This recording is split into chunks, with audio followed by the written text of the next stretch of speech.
Hello and welcome to SueStainable Action here on Cozy Radio, the heart and soul of the city. Thanks for joining us today. We have special guests from Super Microgreens. Gentlemen, would you like to introduce yourselves? Yes, thank you, Sue. My name's Ian Mott. I was born in Knoxville, Tennessee. I've done software development and algorithm development most of my career, working for startups and big companies. I personally was really interested in transparency in the food system and in my own food. And through the process of speaking to farmers and chefs and trying to understand where my food was coming from, I found it very difficult, if not impossible, to find the answers I wanted. And that journey led me to the founding of Super Microgreens. My name is Jesse Hirschberger. I come from northern Indiana, born and raised. Come from a construction family, so I learned a little bit of entrepreneurship there. Went to business school and really just couldn't sit behind a desk. It wasn't for me. And with that, transferred to culinary school in Chicago. That was to give me the ability to travel in a job that I saw as recession-proof and a little bit of automation-resistant as well. With that, I was able to travel from Chicago to Alaska, Virgin Islands, Oregon, and just kind of really get my hands into food all over and see a lot of different environments. When I met Ian about, like I said, 2.5, 3 years ago, I saw a way to transition into an investment opportunity to grow myself and to help to develop a new tool to add to the artistic palette of chefs and people in the industry, of which I have my artistic outlet as well. So, people might not know what a microgreen is. So, help them out. Ian, if you want to take this one. So, they're the same vegetables that you're used to. Microgreen is really a marketing term for a particular step in the growing process. So, you start with a seed, and that seed sprouts. And sprouting for most varieties happens in the first few days. And then as that sprout gets bigger, it finishes forming its cotyledons, which are the sprout leaves. And then the next step are true leaves. And those are the leaves that will be on the full plant later in life. So microgreen is right before or right after those true leaves form. It's generally between 7 and about 18 days of the plant's life cycle. So your sprouts would be more like 3 to 5. We cut them, physically separating them from their roots. So the product that we sell is everything above the root line. Yes, that helps to alleviate any of the bacterial issues or any contamination that could potentially be there from the roots. So why tiny plants? Why are we eating them like veal? Well, that's a great question. I think we, as our food system evolved, our focus was on volume of production, and that has led to a nutritional degradation over time. Our soils are depleted of essential nutrients and micronutrients, and these are well documented in our rates of fertilizer use, for example. So over time, as industrial agriculture has focused on monocrops and larger production, that's been at the expense of nutrition. Absolutely. And when I was growing up, I remember running around my backyard and eating fresh, warm tomatoes off the vine that always tasted a million times better than the ones we bought in the store. And so part of the reason we're growing these little plants is to get those flavors that we're missing back. And the nutritional density at that younger age, that the potential nutrition that's in the seed hasn't been spread throughout the entirety of that larger plant with extra fiber, extra water, extra filler. You're getting more bioavailable nutrients in the younger plant that's not bound up by all the other fiber and other concepts in the plant.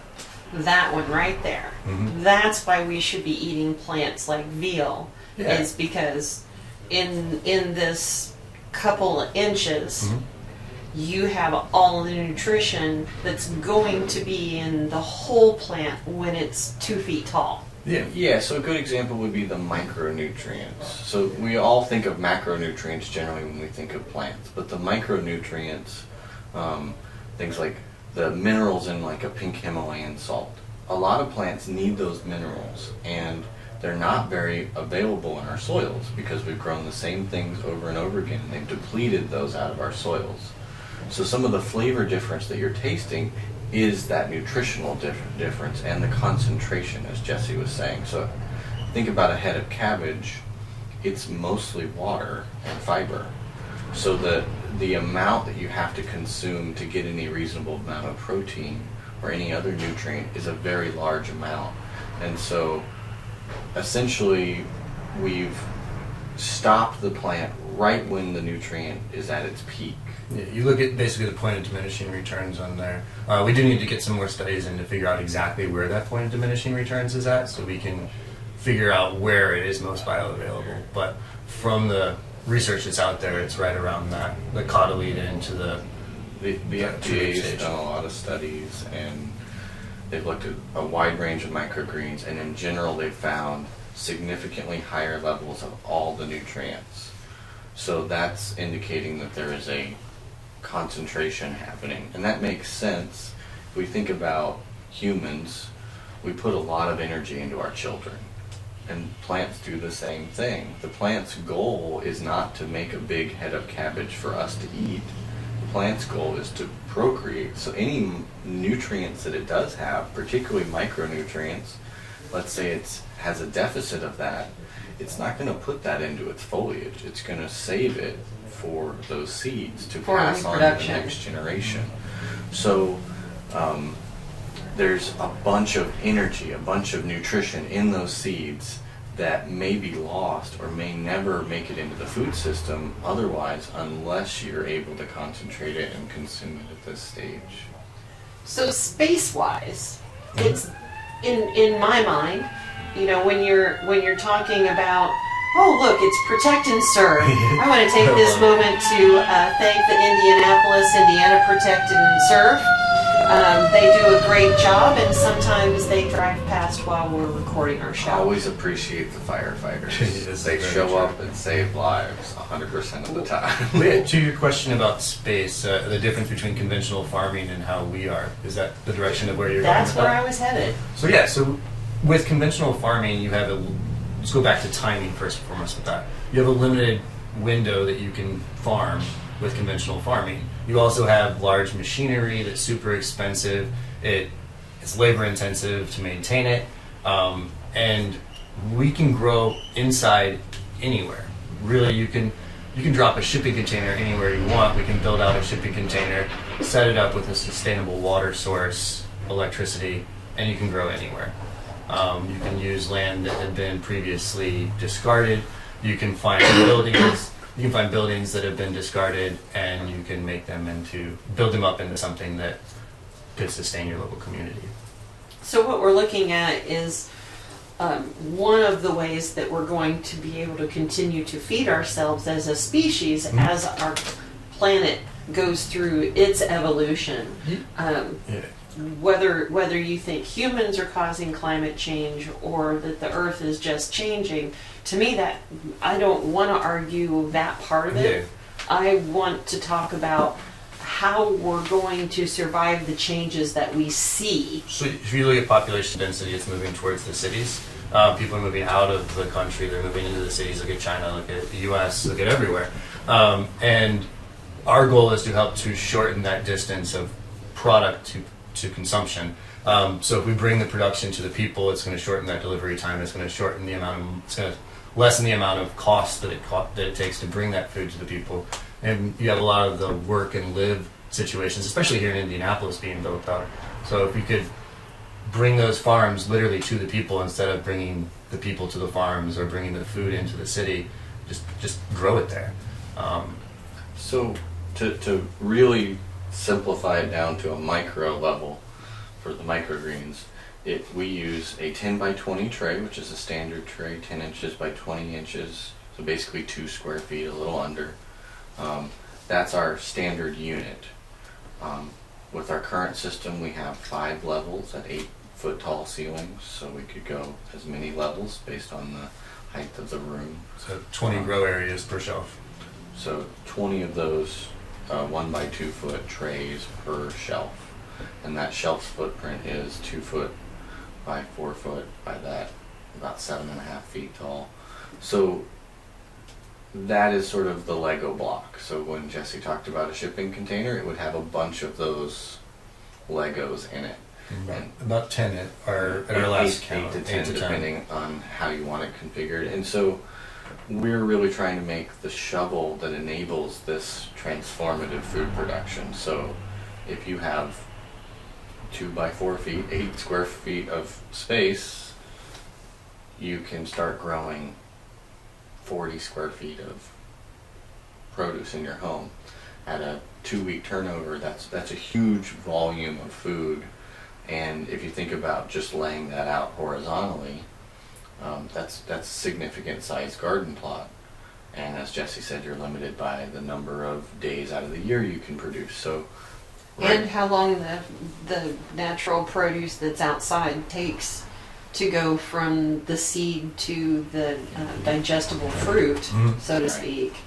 Yeah, so if you think about, like, lettuce is a good example. It's 60 days is an average head of lettuce on the small side, most of your production lettuces. So outside they're only getting a couple harvests a year. And you have weather concerns, like in the middle of the summer, it's too hot. And pathogens and anything. Just So we have customers like Burger Fuel, which is a fast food burger chain, multinational. They get we're in Broad Ripple right now, by the way. They get produce twice a week, 52 weeks a year. That wouldn't really be possible with traditional agriculture. They're able to pick and choose what they want, and we grow it to the same specs every week. And it's like less than an hour from harvest most of the time to the restaurant, that's the part that we really streamline versus the conventional farming. Like, you can still get the product year round elsewhere, but it's not going to have that freshness to it. It's going to have sat somewhere or been sprayed with something or treated in order to last longer, whereas ours is just natural. And it's delicious, folks. This is very true. So if you want to try it, new this week, it's now available on Market Wagon. We're selling 2-ounce portions of our green peas and our sugar and peas. They were originally $7.50 a portion, and we've marked them down to $4.95. It's a 35% discount there.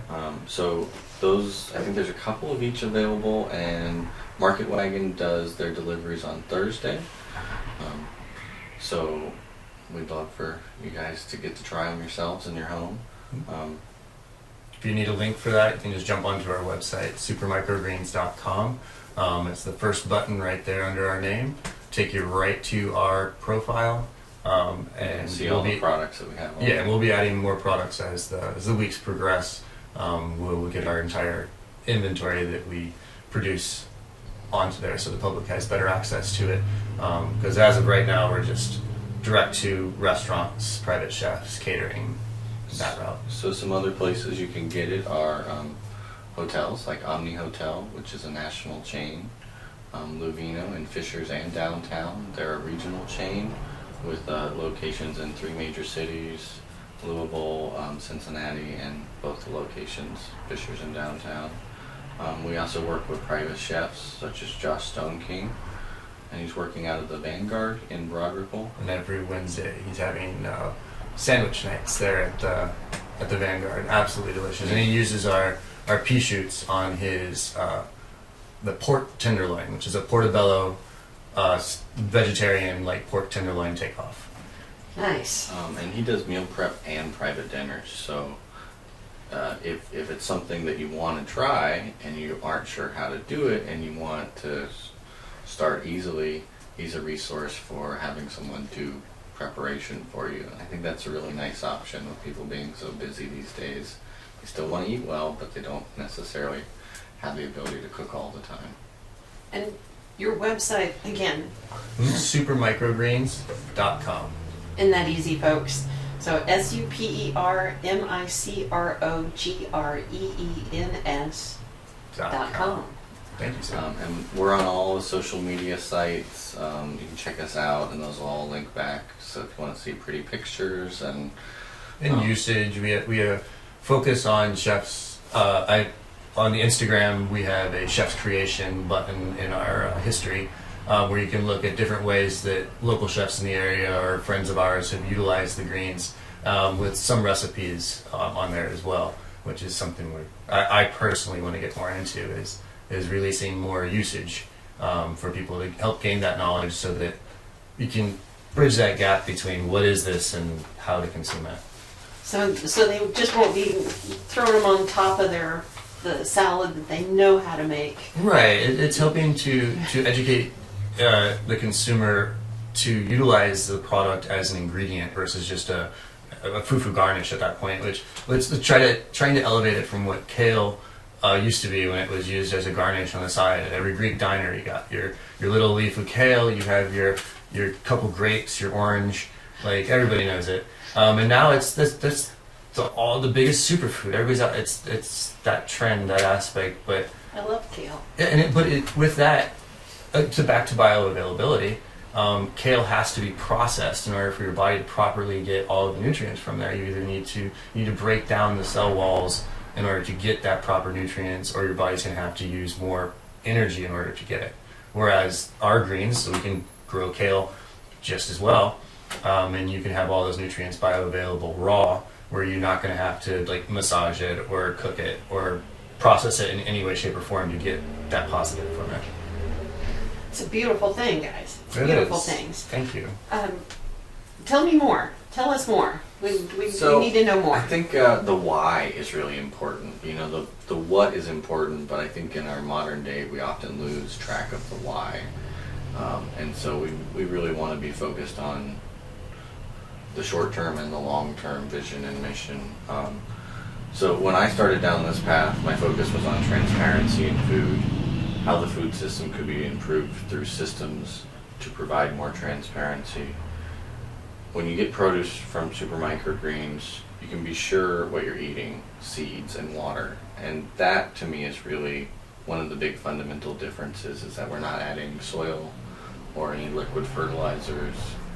Nothing that could be systemically up to the plant kept in there. You don't have the ability to like really flush it out with just fresh water. I mean, it's a young plant. It's going to take everything you give it, and that So you're just giving these seeds pure water. Fresh municipal water right now. We do a little bit of treatment with an electric device that helps reduce the calcium and lime scale buildup on the containers, which reduces our maintenance and our use of chemicals for cleaning. Also allows for those salts not to adhere to the roots, which then gives the roots the ability to uptake everything that's available in that water. So it helps them with oxygen uptake, and plants naturally produce more sugars than they use. So at the stage that we're growing them at, there's a bunch of nutrients in the seed. The plant is converting that, breaking the starch down and building cellulose and using those sugars and those other nutrients. And it's also releasing extra sugars into the water. So what we found was it really wasn't necessary to add nutrients or use soil. And personally, I think the product tastes a lot better without it. Yeah, it's cleaner. I can taste the nitrogen or the magnesium or phosphorus, whatever level that plant soaks that up, and that depends on the variety. It will add unique notes to the flavor profile that are. Do you have any example of things that that you maybe didn't know you liked until you changed the growing process? Yeah, so recently the chef at Luvino and Fisher's asked me very adamantly if I would grow sunflower shoots, because we never have, and basically the reason was I didn't like them. Jesse wasn't a big fan of them, and I didn't. Or at least I thought I didn't like them, let's put it that way. I didn't want to sell a product that I wasn't personally happy with and personally wanting to use. Well, all the farmers that I know, one of the first things when we're talking to new farmers is you have to grow what you like, because what's left over you have to eat. Exactly. So- And we consume a lot of our own product just for our own health, and so, but my general rule of thumb is eat all the experiments so that Makes sense to me. you're understanding every aspect of the process, and ideally each time you do an experiment it gets a little bit better, and that's a good way of checking your results on the consumer level.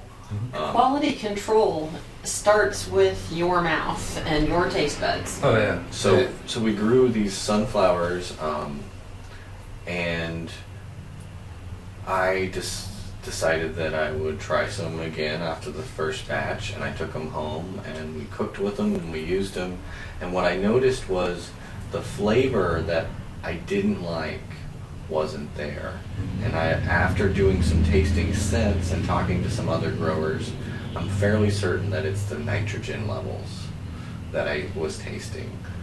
So I think that's a good example of something where I didn't like it when other people grew it because they were going maybe to this unnecessary level of supplementing something that the plant would uptake but wasn't utilizing.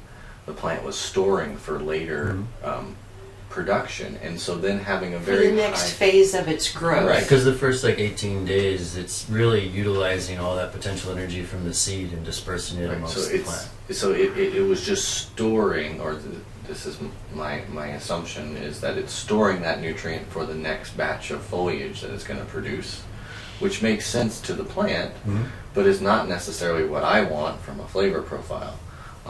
Another example would be, I'm not personally a big fan of onions, but we grow chives and leeks, and I use a lot of those chives and leeks. I don't buy any other alliums for my home at all.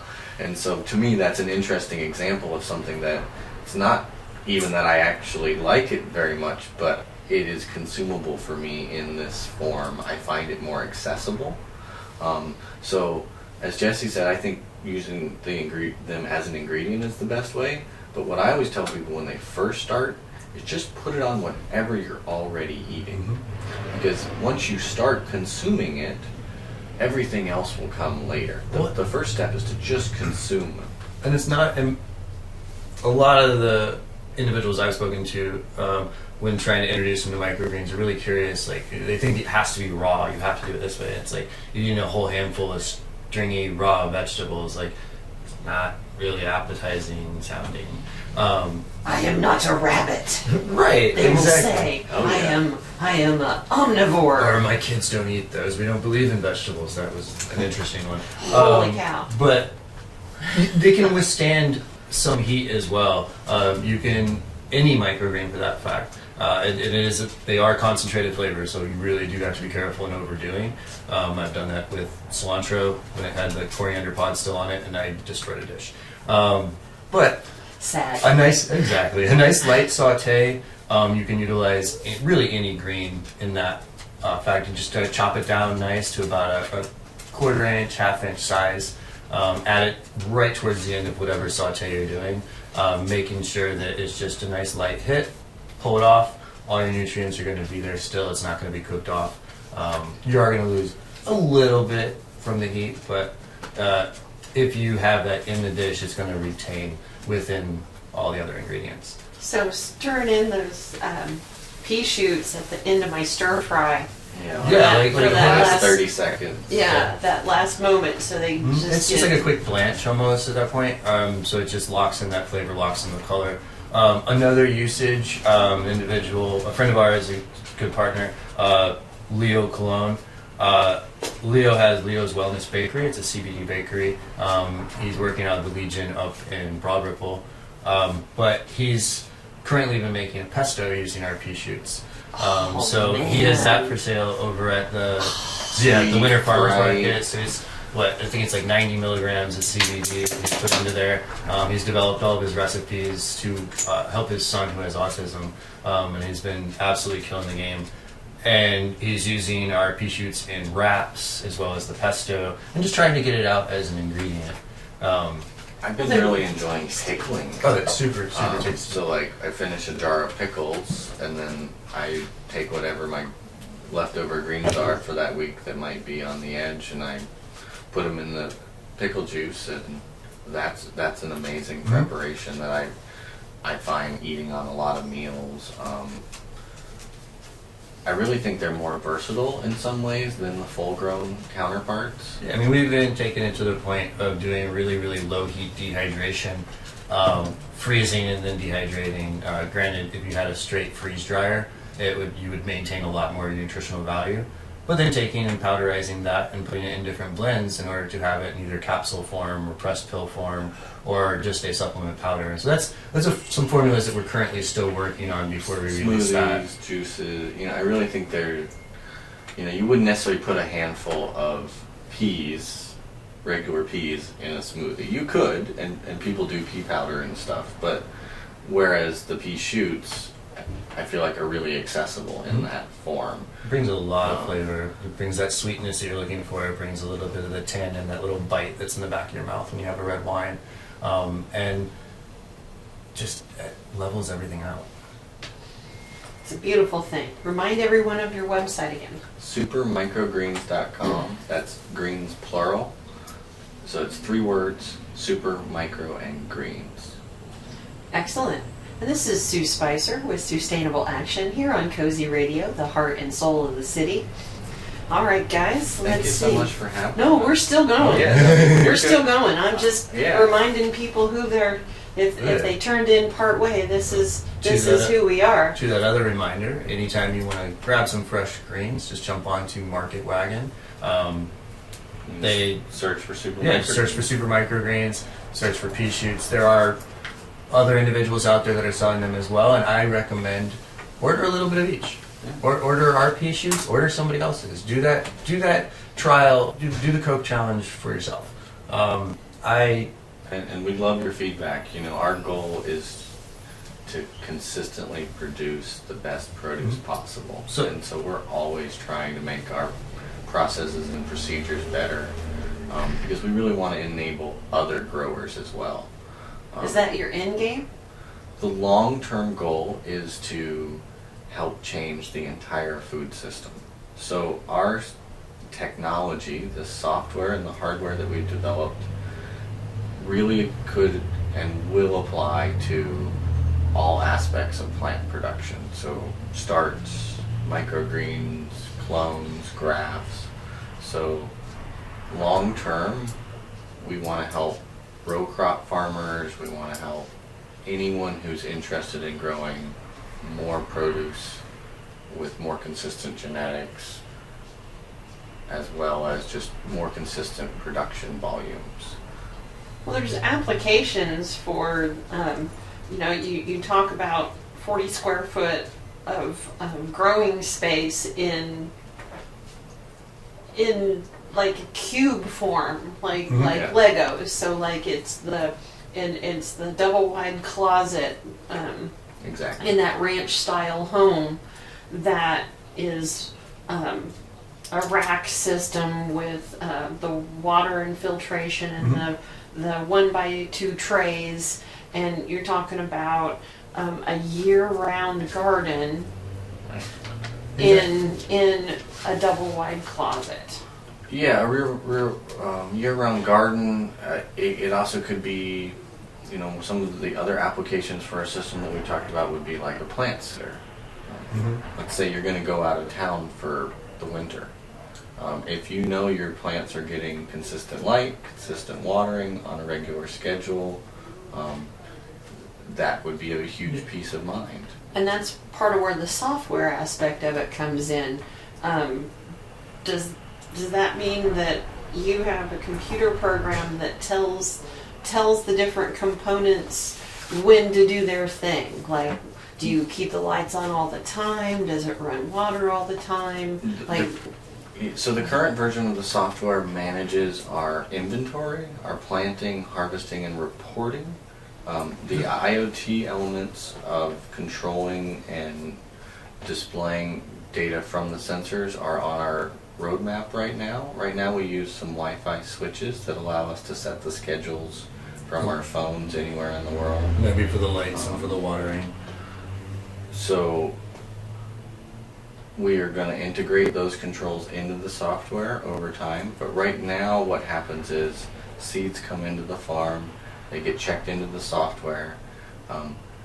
Then when people go to plant, they log into the software so we know who's planting, we know what they're planting, we know where they're putting it in the warehouse, which shelf it goes onto, and then when it gets harvested, we link all of that data up so that if you wanted to know what lot of seeds those came from, who planted it, who harvested it, what date and time that happened, we have records of all of those. Which is proper controls in order to getting that put into place to get USDA certified for good agricultural practices or good manufacturing practices, and then solidifying those processes to have those in tandem with the physical hardware to build that double wide closet for somebody that has the greens in there that they can take to market.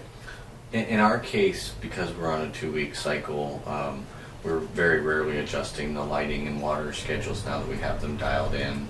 And in most applications, you wouldn't be changing them very much on the fly, but as I said, on our roadmap, we're going to have full IoT integration, which means you'll be able to both set and monitor the sensors from within the software. But basically what we're talking about here is you're doing all the figuring out and writing the software and building the programming and doing a physical scale model, and you are an operating business that is working on checking all the boxes to where you can fill a shipping container and plot food production anywhere in the country? Yeah, so there's multiple end goal outlets for that. One being the shipping container, one being a small turnkey business. You use the double wide closet example. I like to use a 10-foot room. So your typical 10 by 10 bedroom. Say you have a spare one. Developing all of that into a package so that someone can build up a small business within their spare bedroom, their closet, their garage, and be able to bring in around $52,000 a year. That is a look that I've had with it, and wanting to develop to help empower others to build a small, sustainable, hyper-local business to give dignity to others. A cloakroom at the local church that wants to help put fresh food into the community. Or to the shipping container or a wasted headroom in a stairwell in one of these big schools. One of the things that happens to me when I go around Indianapolis is I see empty space that's not being utilized, and my brain fills it with shelves. With food. And food production. my brain is saying, that could feed 10 people or 20 people or 100 people. When I see the stadium with several hundred feet tall ceilings, it's pretty, and I like that, but my brain just fills it full of boxes that are growing food and just imagines the impact. Well, let's touch back on the shipping containers. Having personally been from the Virgin Islands, lived down in the Virgin Islands, obviously not from, but seeing my fellow friends down there and what they went through when the hurricanes came through, and having all of their potable water be contaminated with either seawater from the spray or from just in general, decimating their ability to provide produce for themselves. Yeah, food. And so food's a problem in Puerto Rico right now. Yeah, Puerto Rico, anywhere like that has those issues. So to be able to, when that happened, that was right when I was starting with Ian, it pushed us towards the direction of designing a shipping container that utilizes, at that time, undeveloped systems. So we're still developing that system properly to be able to outfit a shipping container. We would really, really like to outfit a shipping container to be able to take it to disaster relief issues, to be able to help to educate people about what is this. Could you imagine the MRIs, the meals ready? MREs, yeah. The MREs, MRIs. The MRE's meals ready to eat with a fresh microgreen component. So when people in disaster areas are being handed these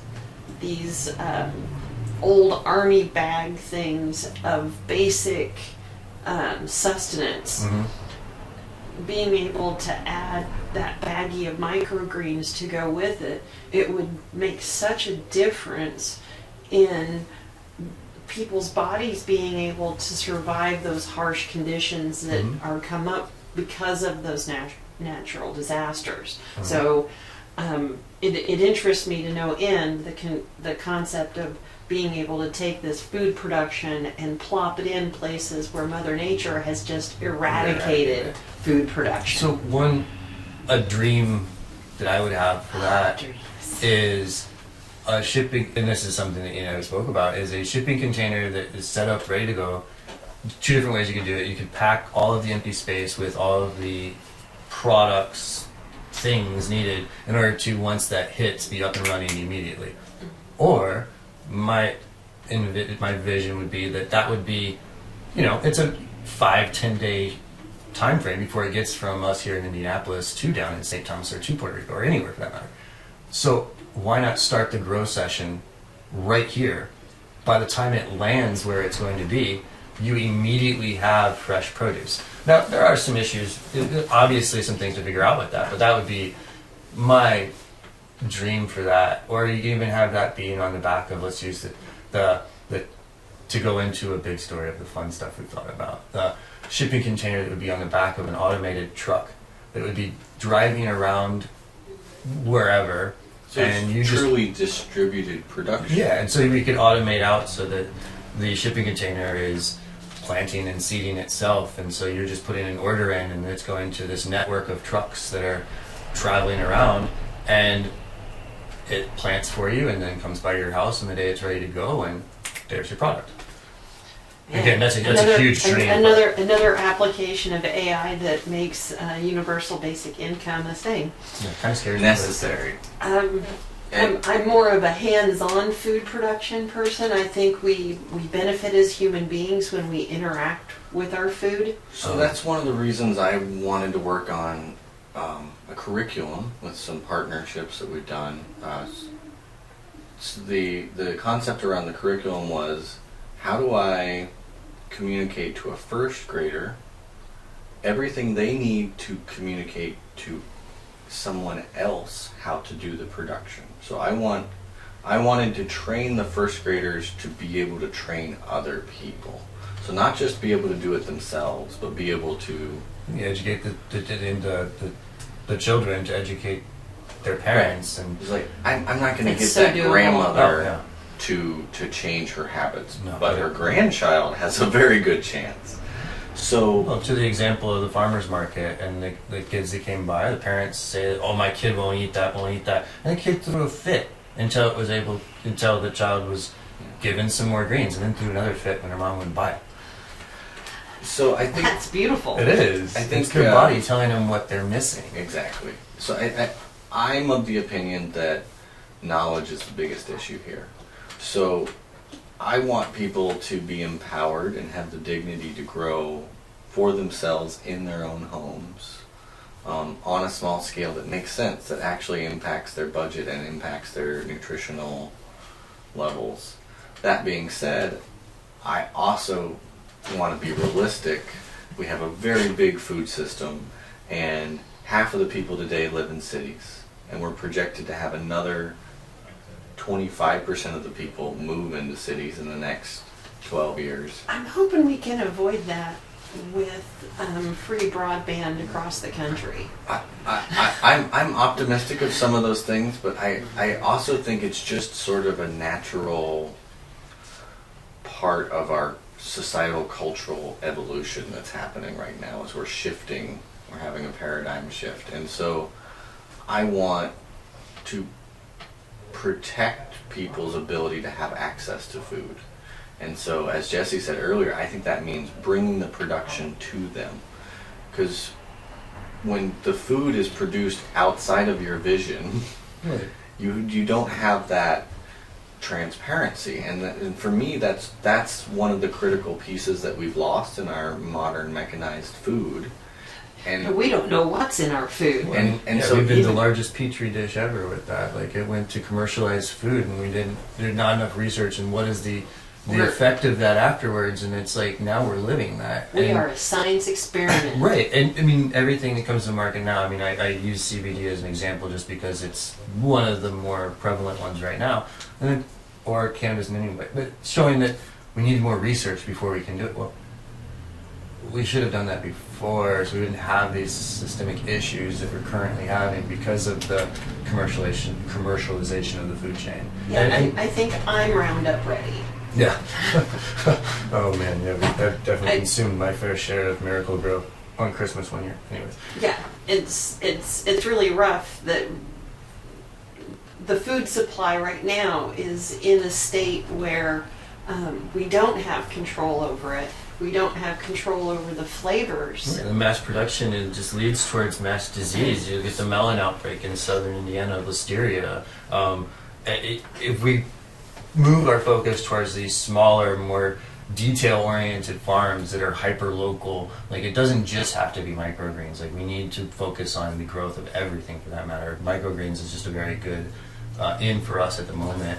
It's a great demonstration of the technology. One of the big aha moments for me in the initial evaluation and decision-making phase to go into microgreens was I first looked at aquaculture, and one of the things that we're not knocking aquaculture. There's nothing wrong with it. It's all beautiful. I love aquaculture. And aquaculture is when you use fish in the water. Yeah, so I started with aquaculture before microgreens, and I was really excited about the ability to have lots of outputs out of a single system, and I designed a system that had between 10 and 12 outputs, so like clams and crawfish and greens and the fish, and it was very complex, but in my initial trials I had some trouble with the fish, and one of the ahas out of that was the cycle time. So the fish can take 9-12 months to maturity depending on how big you want them to be,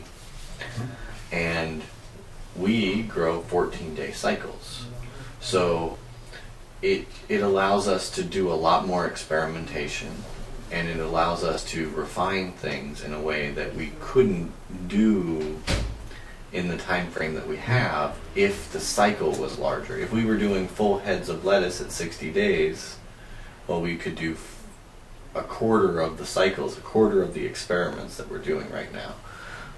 So microgreens is just a really nice product to play with. One of my personal favorite examples is we've been messing with cilantro for about 1.5 years, and I think we're finally getting it dialed in. It's just little nuances of how is the seed made, really, is what it comes down to. How did nature make this little coriander pod, and what's inside of it, and how can we manipulate it without really manipulating it to give us better yields? I think of it as like listening. Like each plant, each family of plants really has its own like language, or I almost think it's like a cultural thing. Like they have their own little quirks, and so part of what we want to do is our farm is wholesale and R&D, not just for the hardware and the software, but for these varieties and these methods. I really see us needing lots of growers all over the place. Well, and that's the goal with the software as well, is to create a network of growers that are sharing information, more or less creating a giant mycelium, or a network. Mycelium would be the network for fungus and mushrooms and what goes through the soil to help the fruiting body. Yeah, and so what Ian was mentioning before about the plants releasing extra sugars and other nutrients as they're growing, the mycelium helps to distribute that amongst the root system of the plants. So we essentially are working as that mycelium and helping the plants to distribute their extra nutrients to all of their friends. So I'd love to open franchise farms in every state, every major city, and enable them from day one to be able to produce cilantro and not spend 1.5 years going through the process we went through. And so we really want to be enablers of dignity through food. How do we make your local community stronger? How do we make people have the ability to make better decisions? I can't get you to make better decisions. But if I give you better resources, the probability of you making better decisions goes up. And so to me, that's the impact that we can have. That's the legacy that we can lay down, is people were able to make better choices because they had better resources thanks to our systems. Well, and you also have the goal of starting young. Yeah.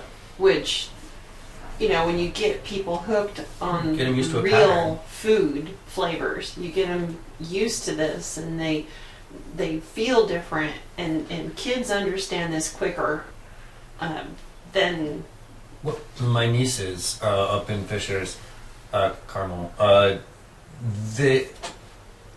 when I initially started with the company, I took some greens up there. My brother straight told me, well, they don't eat anything green. And that legit, I mean, they're young enough today, they don't eat anything green, 3 and 5 years old. Took the greens and gave them to them, and they would actually pickled greens. Ian had done some pickled greens, some slaw, and they just wouldn't stop eating it. And it just dumbfounded everybody. And then I took turnips, and so microgreen turnips, and I can't remember what the other one, and rutabaga.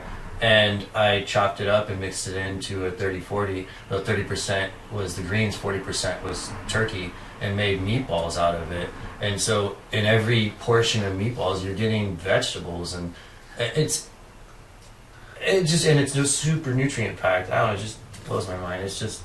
And they ate them. They ate them, they loved them. And it's... But the biggest part was that they were eating them, you're gonna like them. Yeah. Their body was telling them, you're missing this, you need this, and there's that palate getting changed to tell you you're teaching your body to recognize the things that it needs when it needs it. We need to go back to that as humans, in my eye. You look Absolutely. at one of the big things is the difference between hunger and thirst. And being able to identify as a human that what your body's telling you. And from what I've noticed, especially in the U.S., we hear our body tell us we're hungry a lot when it's really telling us we're thirsty, and we need to get to that root of understanding our body and being able to give it proper product that's not with some other crap in it.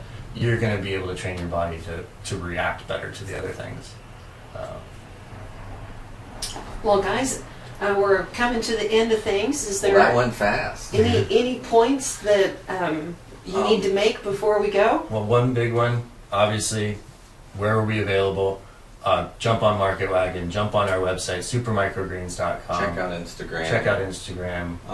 Go ahead, Ian. The only other thing I would want to say is we would love for you to come learn more about us and who we are. We do tours, so that we don't have a retail space, but the farm is open for scheduled tours, and that's really the best way to learn about us and understand the difference, is to come and see it and taste it and get to be in the space with hundreds of thousands of plants. And I want to add one more thing. We would love to develop some strategic partnerships with anybody in the nutritional field.